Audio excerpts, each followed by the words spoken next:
Hi friends, ఈరోజు మనం carrot halwa prepare చేస్తున్నామండి. క్యారెట్ని శుభ్రం చేసుకొని తురిమేసి ఒక గిన్నెలో వేసి స్టవ్ పైన పెట్టాలి. ఇలాచీ పౌడర్ వేసుకోవాలి, 3 ఇలాచీలు, 3 స్పూన్ల నెయ్యి వేసుకోవాలి. 5 to 10 minutes ఫ్రై చేస్తూ ఉండాలండి.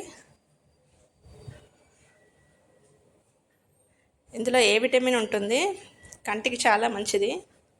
పిల్లలు ఊరికే క్యారెట్ పెడితే తినరు కాబట్టి అప్పుడప్పుడు ఇలా చేసి ఇవ్వాలి వాళ్ళకి. చక్కెర సరిపడా వేసుకోవాలి.